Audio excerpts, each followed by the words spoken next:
Tales from the Lot, episode 18, always feeling like some 69. I got CP here to talk 5690 at Cal State, the 48 Laws of Power, and the fine wine that is the Grateful Dead music catalog. Here we go. Hi, welcome to Tales from the Lot. I'm Will. My guest today is CP from Tucson, Arizona. He's here to talk about 5690 at Cal State and a bunch of other stuff too, I'm sure. So how's it going, CP? Good. How you doing, Will? Awesome, man. Thank you so much for coming on here. I really appreciate it. Of course. So let's just dig in. So what were you into prior to the Grateful Dead musically? It was classic rock. I grew up in the 70s and 80s. So when I think my first concert, very first concert that I went to was Oingo Boingo, and they were really big, like the mid 80s. And I remember my dad drove me and my buddies there. We dropped us off at there. We were like, now leave, and we went in. I don't remember, probably 14 or 15, Right. So that was what's their first song? I know the band, but what's their big song? I can't like Dead Man's Party, Only a Lad. I mean, they had so many hits, because it's Danny Elfman, and now he does all the movies, right? So that was my first experience, like kind of being out in a crowd and doing that. Then we started getting into classic rock. So I went to Rush, went to Lollapalooza, and all those bands that were there. The first Lollapalooza back, like Perry Farrell, or Jane's Addiction and Ice-T. It was pretty wild. Susie and the Banshees. Nice. So a lot of it was classic rock and then alternative. Like, I guess I don't even know what alternative is now because I pretty much just listen to, this kind of music. But yeah, and then that's kind of how I was. Yeah. In the 90s, I found the Dead and was just like, oh, I got my Dead blinders on now. Yeah. Yeah. Well, yeah. So I remember hearing of the Dead, and there was a smaller group of guys and gals at my high school that kind of like the Dead. They had the t-shirts and all the stuff, and I didn't really, I don't know. It really wasn't calling to me, I guess. I think I heard some music and I was like, whatever. I don't know. I wasn't ready, I guess. And then I probably heard Truckin or Casey Jones, one of like the ones to draw you in, Right. It was more poppy, kind of more like this other stuff. But I just remember like when I first heard it, like certainly nothing like, Dark Star would have resonated at that time. Right. And I wasn't really, and I was pretty much just a drinker, so in high school we drank, maybe puffed a little bit, but mostly drinking. So I don't think I was vibrating at the right level for this yet. Yeah. I'm right there with you. As we were talking right before we started here, we're right about the same age. So I same boat with you. I was definitely not doing much other than drinking some Miller Genuine Draft or something. Yeah, the banquet. Listening to some classic rock, which my local station would sometimes play Truckin. I remember. And then I remember later on, after I'd found the band, realizing, that song that kept playing that I always liked, that was a Grateful Dead song. Yeah, it's funny because I think that happened a lot with me, where it was like, I didn't realize that was the Dead. I think when Touch of Grey came out. Although, when did Touch of Grey come out? That was mid 80s or was it late 80s? 87 or 88. 87 or 88, I think. So that came out, and then they were sort of more, mainstream-ish because they were on the radio more. Yeah. But still, it just didn't really, it was like, whatever, so they had some hits, just like all the other bands pretty much back then, you'd listen to because you're on the radio. Like it's so, the musical experience is so different now. And then also, being a Deadhead, it's also different in that, you kind of focus on that catalog and the live music. Yeah. It's a good time to be alive though, if you're Deadhead, because you really, every show is at your fingertips. Like if you're feeling like some 69, you can go get yourself some 69. Always feeling like some 69. Yeah, I had just to reiterate that. And then, if you're feeling like some 89 or even some Cal State 5690, it's at your fingertips like today. Yes.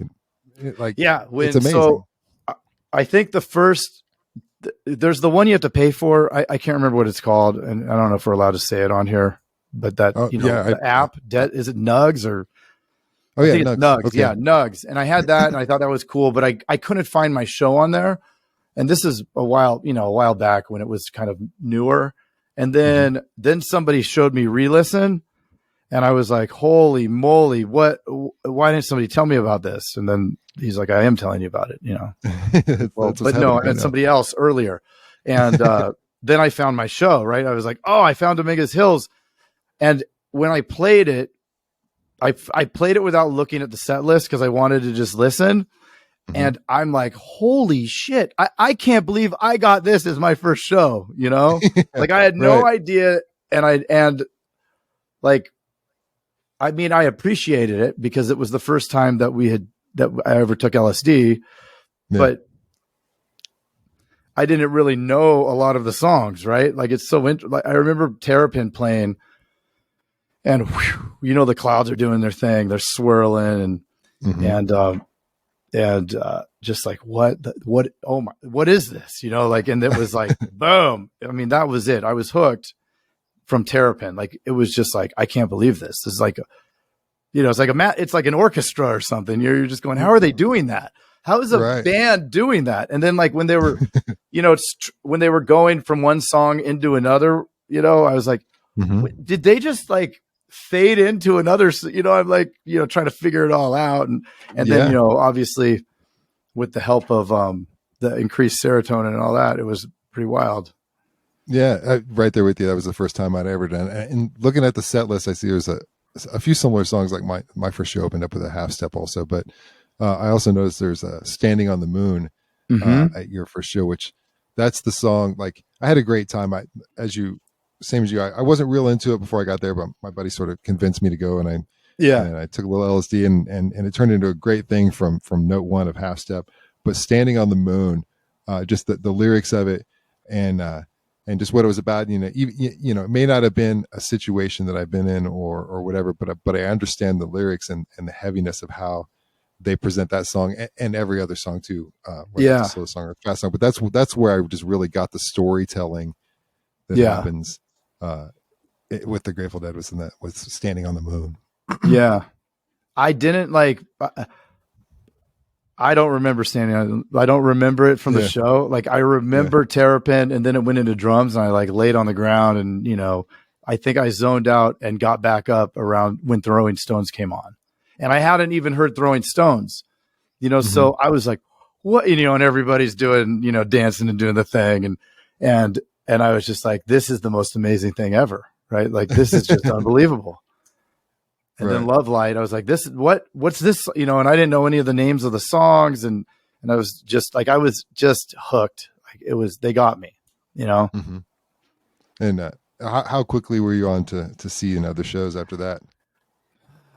So this is, I'm a junior. Like, I mean, I got home, we got home fairly late, like, and somebody from our group apparently went. There were a bunch of like notables at this show, like a lot of like all the like, I don't like, I want to say Kesey, but I don't know if it was Kesey. It was either Kesey or Timothy Leary. And I don't know if one of them was dead and I'm doing this wrong or whatever, but one of those guys was there and ended up, like a couple of my buddies like ended up somewhere with like their group, and they had a nice tank in their place, and like they had a whole experience. We went home, like we went out and tried to eat, which, that was fairly difficult to power a burger down. And I remember we went to this place in Pasadena that was like more of a like gangbanger hangout. And we're in our tie-dyes, and the only ones in tie-dyes in the place, and we just like, it was crazy tripping. And then we forced this food down, went home, and I couldn't sleep. You know how you can't sleep, and the fan was singing, like it was like replaying the concert the whole time while I was trying to nod off. Eventually fell asleep, but that was wild. I remember coming home from my first Dead show, and I was like, I was not ready to sleep at all. Just replaying from pulling into the parking lot, all the way through. Like what an experience that was, and the anticipation of, holy shit, when can I work out doing that again? Right. Yeah. You know, And so I don't know if the next one was a Dead show, but I went to, so between this, that show, and then when Jerry died, I went to a good amount of Dead shows, like mostly in Vegas. Like I'd go to all the Vegas ones, all the Phoenix ones, and then maybe some, some in California. And then we'd go to Jerry Band, and we'd go to Bob and Rob. And I really liked Bob and Rob. That was a lot of fun. Yeah. Like, it was wild. I missed how, out like, on that. just those two guys doing that, like that was, that was something. I had a few tapes, and I played them all the time. Big fan of Bob and Rob, but I never had a chance to see him. And did you go to any Jerry Band? No, not while Jerry was alive. Oh man, it was a whole different thing. Like it was just, it was just, he's playing so much Dylan, and it was just phenomenal. Like those shows, and that was a lot the of Motown-ness of that too, with the background singers, so soulful.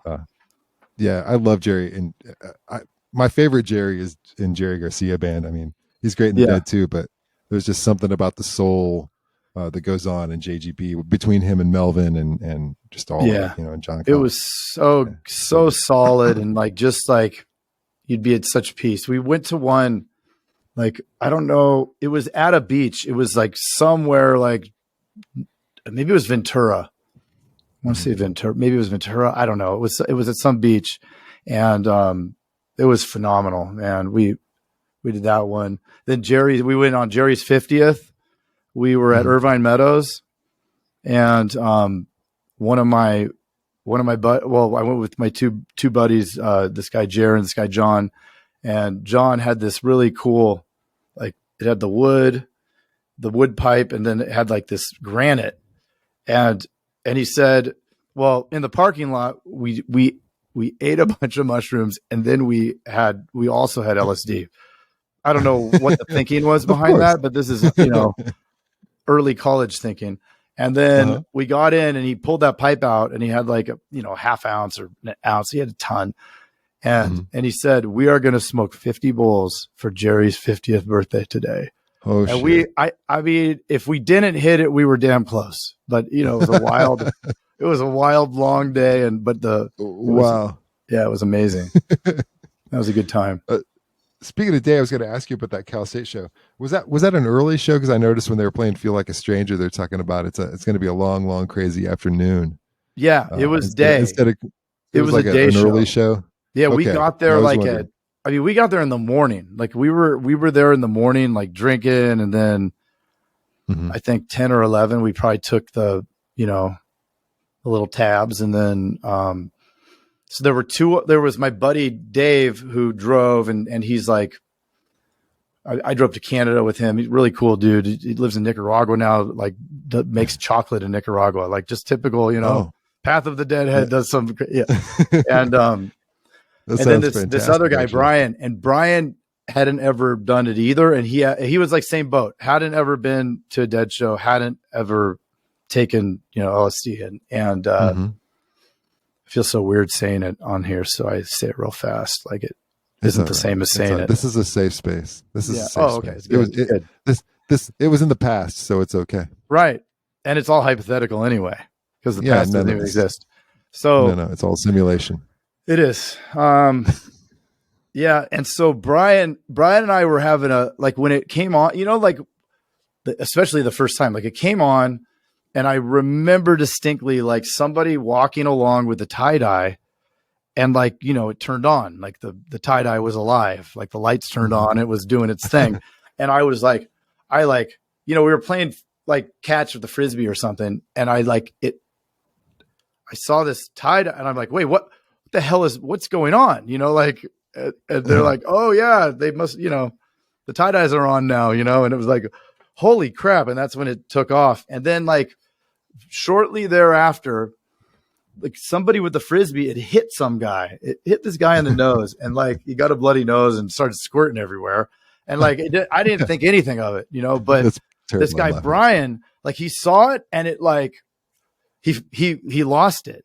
And so he like, I guess you'd call it bad trip, right? Like he just was like, Like he was comatose the entire time. Like we had to walk him in to get him to the blanket. Then it was like he had a blanket over his head. Like he was just, I just wanted to, you know, it was like I would go try to help him. And then my buddy Dave's like, no, you have to stay away from him. You have to stay. He's okay. Don't worry about him. You need to take care of yourself and just focus on the show, you know? Yeah. Let him write it out. And I'm like, okay, you know, you're like, listen to the expert that's 1 year older than, you know. Yeah. But yeah, poor guy. He said, I remember after the next day, he's like, I'm never having that again. And I was like, oh man, it was great. You know, so that's terrible. Yeah, bummer.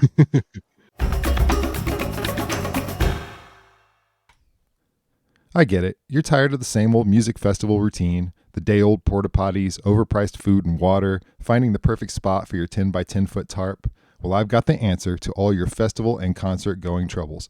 Introducing the Hippie Hologram Music Festival app and mini projector. One moment you're nestled comfortably in your beanbag chair, surrounded by the soothing aroma of incense and the low light of your lava lamp. And then, Shazam! Your living room becomes the epicenter of the ultimate music festival experience. With the Hippie Hologram app and mini projector, you can teleport to the grooviest festivals without ever leaving the comfort of your home. Picture it, your snazziest tie-dye onesie, and thousands of holographic pals. And you can dance like nobody's watching, because nobody is! And forget about missing out on festival eats. We've partnered with the industry leader in food delivery service, Grateful Groceries. Every new order of Hippie Hologram Music Festival app and mini projector will include a full year of Grateful Groceries. Oh, wow! It's the full festival experience without all the mud or trying to find your tent in the dark. It's the Hippie Hologram app and mini projector.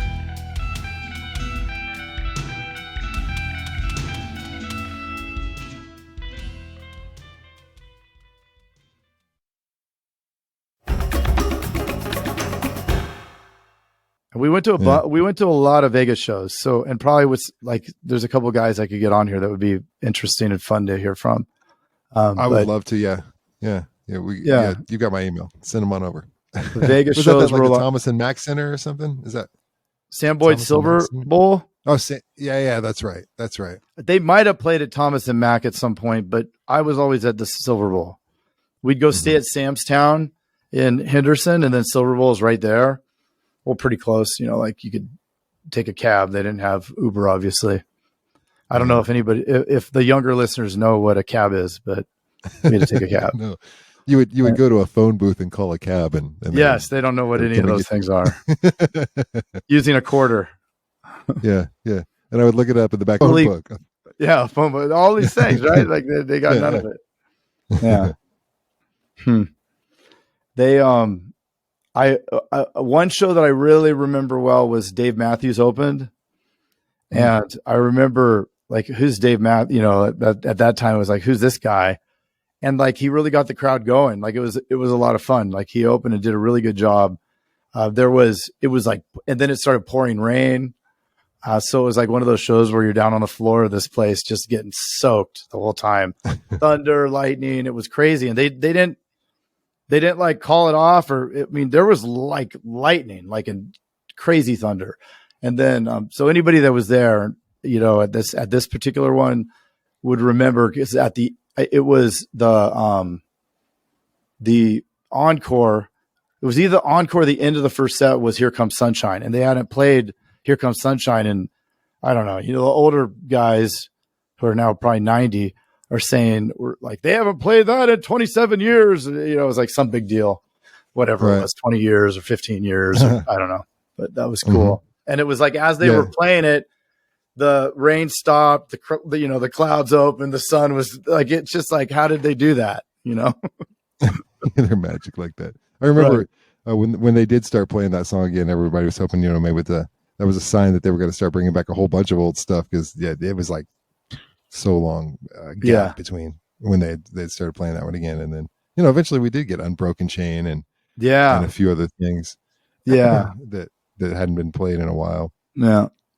Did you keep going all the way up through 95? And I mean, I think the last show was it was either Vegas or Phoenix. Like we'd go to Compton Terrace, and then I think that they might have played at Desert Sky. It was called Desert Sky, but then I don't know what it's called now.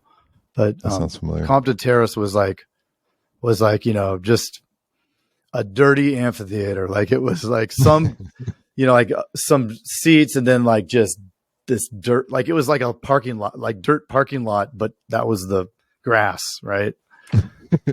And people would it had like a chain link fence. Like that's all it had was a chain link fence. And people, as soon as it got dark, it's like people are hopping that thing. I hopped it one time, and then at Desert Sky hopped it one time. That was a big wall, but I wouldn't do that now. It was different values. Yeah. Well, yeah, of course. Yeah. I considered doing it, but I never did that. And I was at that Deer Creek show too, when, everybody started busting the gate down and coming through, or the fence. Yeah. That was a tough day. The part about being young is that's where you learn about the bad choices that you make, or the, choices that right. you shouldn't be making. You have to make those bad choices in order to make good choices later. To learn. And plus the good choices look so much better after you've made those bad choices. That's right. I don't know why I'm talking like Seinfeld. That's I know. Though. I know. Oh, I know. What's the deal with that? What's the deal? Yeah. All right. So before we wrap up, I like to also ask about, is there anything that's been on your radar as far as like maybe a new band or some book you read or something that really you were like, wow, that's profound? Well, I stumbled upon this podcast. Very profound, no doubt. Yeah. And look now I own a Dark Star shirt. And it's like, came from Shakedown t-shirts. Yeah. I don't know if did we talk about this on here where we were talking about Truckin? Yeah, that's how I found it. But it's like, to get to the point, I think it's a couple year stretch to get to the point where you're listening and liking Dark Star, right? Mm-hmm. Like Dark Star and the other one. And, like those are the tougher ones to enjoy, I think, when they're not the ones that reach out and grab you. Yeah, right. They don't, like, they don't have, it's like, they don't have a more. Right. It's like once I've got through everything, I need more. And then you're like, oh, I get it. Like with Fish, like if you play the whole, what's that, the whole story, I don't know what it's called. I can't remember what it's called. His master's thesis. Game Hinge thing. Yeah. Hinge thing. I think that's it's fun. And I think it's pretty cool, but you're probably not going to be pulled into Fish by listening to that. You're going to be like, what the hell is this? Right. Yeah. So like some of it is like a wine, right? Like it needs to age a little bit, or you need to age a little bit, maybe. That's part of it too. Yeah. You have to just be in the right space and ready for it. Yeah. So I got a bunch of shirts and I think they're awesome. So that's pretty cool. Oh yeah. Love that. What else? Yeah, I don't know. Books. I mean, I buy so many books, but mostly business books, like marketing stuff. We got marketers on here, man. Lay it on us. Lay it on? Lay it on us. We got marketers listening to this show, right? There are people right now. I mean, maybe everybody's heard of this. This one's called dude who's driving in your car right now on the way to work, who's working in marketing. This is for you. I don't know. I just thought it was interesting. It's called 48 Laws of Power. And it's really cool. I mean, this guy is kind of, I guess he's a little controversial because the subject matters can be controversial, but it's like these laws. And then it's really interesting because he'll explain it and then categorize that thing. And then, or he'll have the judgment on it. Like here, law number 2, never put too much trust in friends, learn how to use enemies. And this is all as it relates to business, right? So judgment, be wary of friends. They'll betray you more quickly, for they are easily aroused to envy. They'll also become spoiled and tyrannical, but hire a former enemy and he will be more loyal than a friend because he has more to prove. In fact, you have more to fear from friends than from enemies. If you have no enemies, find a way to make them. And then he gives examples like mid-9th century, Michael III assumed the throne of Byzantine Empire. And he'll explain like using this well, and what happens, and then not using it well. and what happens, but using history to explain it. So it's pretty cool. Like I thought it was like, they're interesting concepts. You know, I don't know that maybe everyone is actually a law, but you know, it's an interesting read. But you can see where it's coming from, at least. My podcast, which I'm not going to talk about because of the things I've said. I'm actually doing 48 episodes on the 48 laws. So I'm doing one for each episode. Okay. Yeah. Interesting. Just talk about it. Cause it is interesting, you know, and you know, like you do the thing and you learn something, right? Like it's fun to do the podcast because you actually learn things from doing it from the people you meet. So for sure. Yeah. That's why I asked that question. Cause people turn me on to all kinds of interesting things all the time. Yeah. All right, cool. All right, CP, thank you so much for being on the show. I appreciate you coming on and telling your story. It's been fun. Thank you for having me. It's an honor. Thank you so much. All right, till next time. I need to go because I want to go get a t-shirt.